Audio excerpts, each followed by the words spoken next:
I am in Springfield, Illinois at the Lincoln Home, National Historic Site. This is the only home that President Abraham Lincoln ever lived in with his family. So this is pretty awesome, and we're gonna go inside. Before going to the Lincoln Home, we're gonna take a look at the Visitor Center.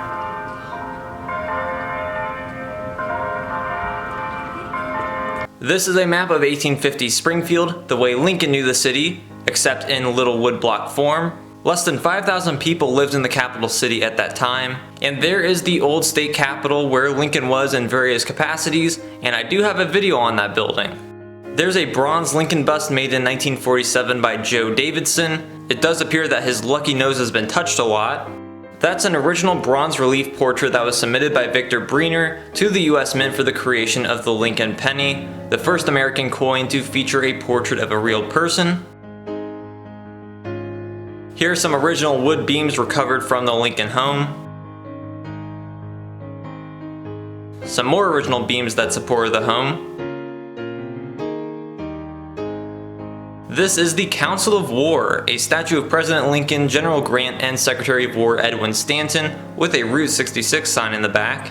A replica of the Leonard Volk life cast of Lincoln's head and hands. The original was made at the home here in 1860.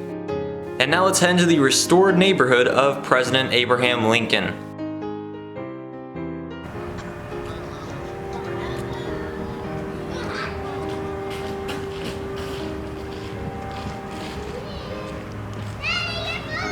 The Lincoln Home stands at the intersection of East Jackson and South 8th Streets, and the 4 blocks around the home are largely restored as it appeared when the Lincolns lived here. It is a fairly plain Greek Revival home. It doesn't quite impress as much as Monticello or Mount Vernon, but it does reflect on the character of Lincoln in terms of its simplicity. Abraham and Mary Todd Lincoln bought the original form of the house and this land in 1844 for $1,500. It is the only home Abraham Lincoln ever owned. Before this, he lived in log cabins, boarding houses, and then of course would go on from here to live in the White House. The home as it currently appears was completed in 1856. They built onto it as the Lincoln family grew. This is probably the most photogenic angle, as they do have some old-timey fake cameras out here. Immediately after Lincoln was elected, this home did become a shrine of sorts. There were many events and receptions held in the home and out here on the street. And then it became a new type of shrine after his assassination. The funeral cortege passed by the home, which was draped in catafalque. When the Lincolns left for Washington in 1861, they sold most of their furnishings and simply rented out the home. After Abraham Lincoln's death, the family never returned to live here and it continued being rented out. Tenants began charging people to visit the home, so Robert Lincoln donated the home to the state in 1887 to be permanently retained as a museum and shrine with free admission to the public. That has held up and it is now a free national park. They do have timed tickets for guided tour entry. It's a fairly small place and they squeeze a lot of people into these brief tours to get a lot of people in and out as quick as possible. So it was hard to get shots and I didn't quite get all the shots and angles I wanted. So this is going to be pretty quick. This is the front hallway. You can see where Lincoln would hang his stovepipe hat on the left. This is the parlor to the left of the foyer. As Lincoln had been a lawyer and US representative while living here, he did have some money, so it was a pretty nice home, and some of these furnishings are original. Lincoln officially received the news of the Republican nomination for president in this room in May of 1860. After winning the presidential election, he held a large reception of politicians and friends and had some meetings in here before he left for Washington.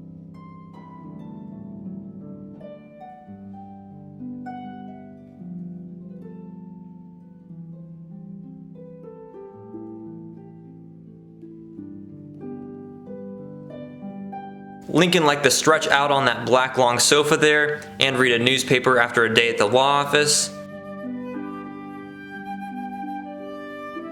This formal parlor is the largest room in the home, and it's just amazing to be in here.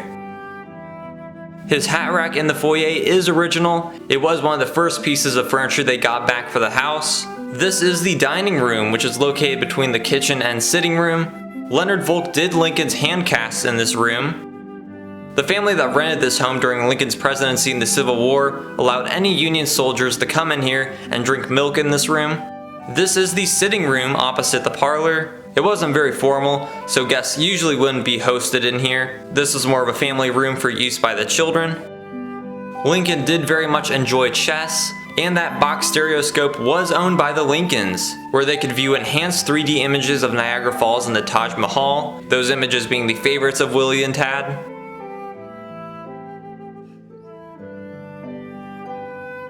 Now back in the front foyer, we're going to go up the original Lincoln stairs.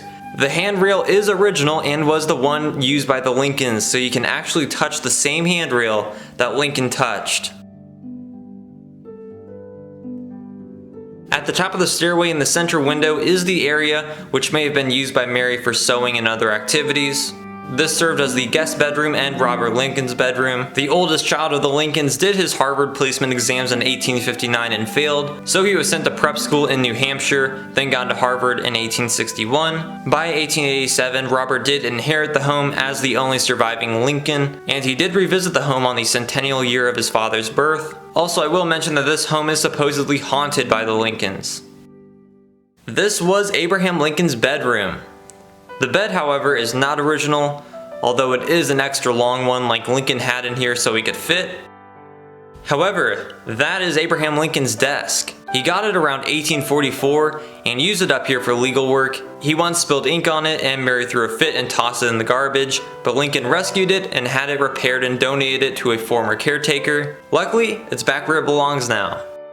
This was Mary Todd Lincoln's bedroom. At the time, husbands and wives would usually sleep separately in their own rooms if possible, and that's what they did with this 1856 second story addition. While their son Robert, the only one who survived to adulthood, was born in 1843, the others, Eddie, Willie, and Tad, were all born at this home, and Eddie did tragically die here in 1850 at age 4, and that was one of the first traumatic events that turned Mary Todd into an emotional wreck. This was Willie and Tad's bedroom, which they had to share before moving to the big executive mansion, a place they both very much enjoyed. However, Willie would end up dying at the White House in February of 1862, and Tad would die at the age of 18 in 1871. The Lincolns did hire a girl to help around the household starting around 1848, because Lincoln was off on circuit duty and Mary was overwhelmed by the children, so they did provide food and boarding for the girls. Down the back staircase is the kitchen, which still has the original stove the Lincolns purchased in 1860. However, they didn't use it very much because they moved a year later. This is the back of the home.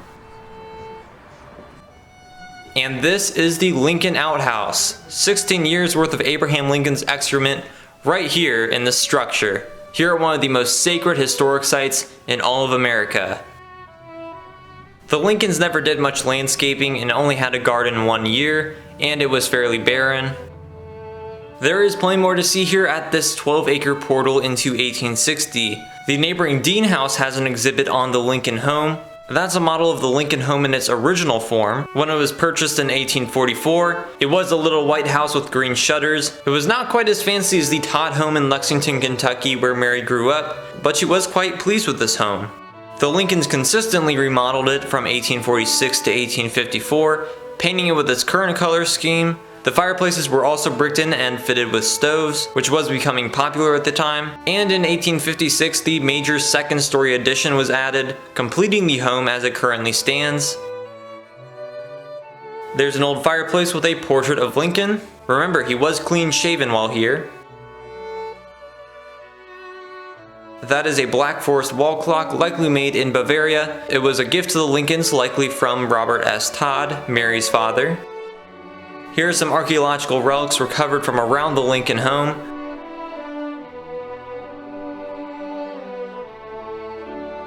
These marbles and doll heads did likely belong to the Lincoln children. Abraham Lincoln received a patent in 1849 for inventing a model device to lift boats over shoals. While the lift was never built anywhere, here's a replica model of it. Lincoln is still the only president to hold a patent. There are some 1860 presidential campaign medals and a Lincoln Hamlin banner. That is a replica of the Leonard Volk hand cast. That was made in the dining room of the Lincoln home. I have seen the real ones at the Smithsonian's National Museum of American History. This is the backyard of the Dean House.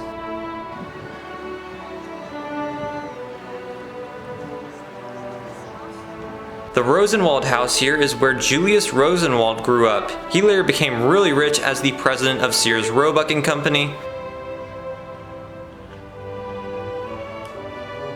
There's another cool Italianate home. After her husband's death, and then Tad's death in 1871, Mary suffered severe depression, and by 1875, Robert, her only surviving son, took hold of her finances and committed her to an insane asylum. She was able to get out in a few months and got her money and possessions back, so with that last relationship severed, she moved into this house, the only surviving house on the Lincoln block, with her sister Elizabeth, and stayed here for the rest of her days. She vehemently refused to ever walk the maybe 100 feet east to see her old home, and she died in this house of a stroke on July 16, 1882. It is really amazing that this portion of the neighborhood is preserved as the Lincolns lived in it over 150 years ago. The earth and streets remain the same around here. Any horses or carriages would cause ruts and kick up a bunch of dirt. When it rained, these streets could be described as a sea of mud. The city didn't add storm gutters until 1853, and the streets were only paved with blocks of hewn cedar in the 1880s. This is the Charles Arnold house. He was a Whig county sheriff for 2 terms and a political ally and friend of Lincoln's during the 1850s. You can go inside this home to see some exhibits. There's the original stairwell of the house. The exhibits in here are based on archaeological and historic restoration. They have some original architectural features of the neighborhood houses in here, along with some dug up relics.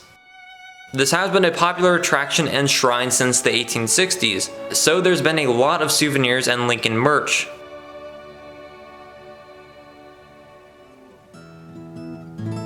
You can see the exposed original wood frame behind the plaster of this house.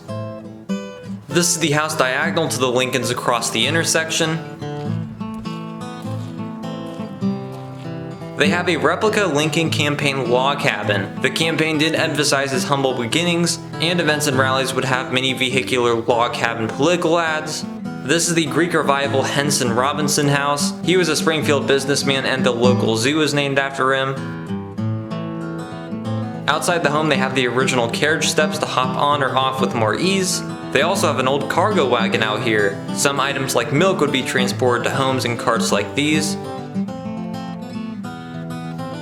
Just across from the historic district is a marker on the treatment of animals during Lincoln's era, which wasn't so nice, but to no surprise, Lincoln was pretty kind to animals. He didn't like to hunt, he didn't like cockfighting, and he once helped rebuild a nest for baby birds.